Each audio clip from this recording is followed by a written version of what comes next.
14 नवंबर 2025 को थाना चंदपा के नगरा भूस के पास एक ड्रेनेज में एक अज्ञात महिला की डेड बॉडी प्राप्त हुई थी और it was in semi covered stage.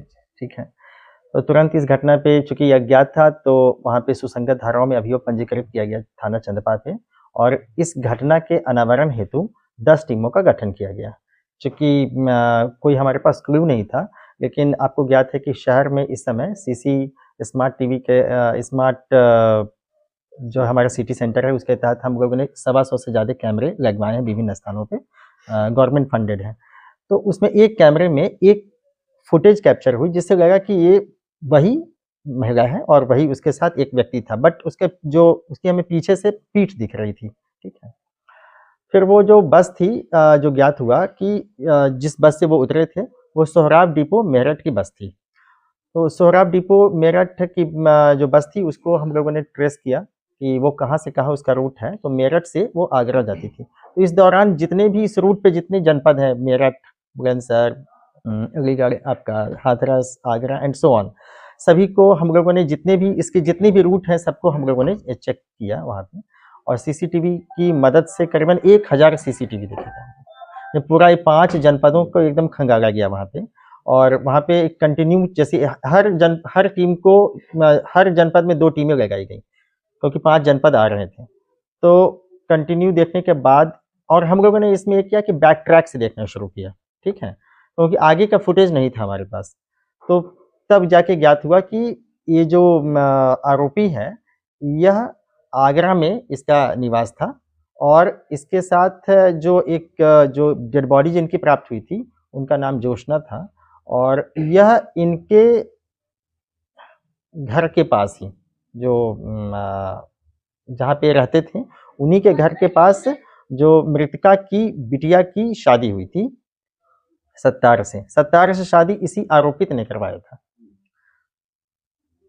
तो दोनों का आपस में एक दूसरे का जान पहचान हो गया और मृतका एवं आरोपित का आपस में कुछ एक्स्ट्रा मैरिटल रिलेशनशिप स्थापित हो गया और वो दबाव मन की ऐसा इनका कहना है कि वो हमें शादी नहीं करनी थी, वो चाहती थी शादी करना।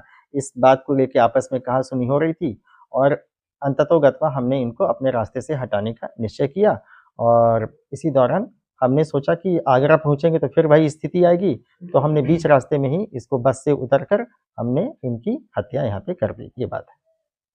हो चुकी वो जानबूझ के इस तरह से इसने प्रयास ये किया था कि लोगों को लगे कि इनके साथ किसी अन्य व्यक्ति ने ऐसा किया, मतलब इसने रूप देना चाहा कि इनके साथ किसी अन्य व्यक्ति ने जो है कि गलत काम किया है। तो ये पूरी प्लानिंग के तहत इसने एक किया और पूरे दिन उस दिन जो है एक कंटिन्यू पहले इसको कोलकाता जाना था, ये गया ही नहीं। उसने अपनी ट्रेन को भी किसी तरह से उनको बताया कि ट्रेन छूट गई ये है और फिर हम वापस तुमको आगरा ले चलेंगे, फिर वहाँ से तुमको जाएंगे कोलकाता वापस तुमको लेके, लेकिन ये गया नहीं। इसके मन में यह योजना शुरू से थी कि अब हम इसको रास्ते से हटाना है। तो घटना वाले दिन ये उसे कोलकाता ले जाने के लिए कहा यही था कि मैं आपको कोलकाता पहुंचाऊंगा और चूंकि उसका घर वहीं था मृतका का और इसका भी ससुराल वहीं था आरोपित का।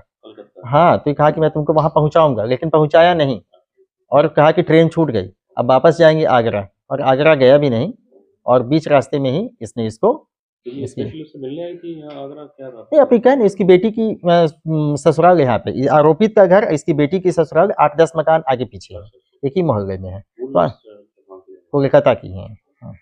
तो इस तरह से हमारी एसओजी की टीम और थाना चंदपा की टीम ने अधिकारियों के नेतृत्व में बहुत अच्छा कार्य किया है। मैं इसको उत्साहवर्धन के लिए अभी तो मैं 25,000 रुपये का इनाम मैंने अपने स्तर से इनको दिया है और बाकी मैं डीआईजी महोदय से अनुरोध करूंगा कि इस इनाम राशि को और भी उच्चीकृत करेंगे। ठीक है ना, थैंक यू।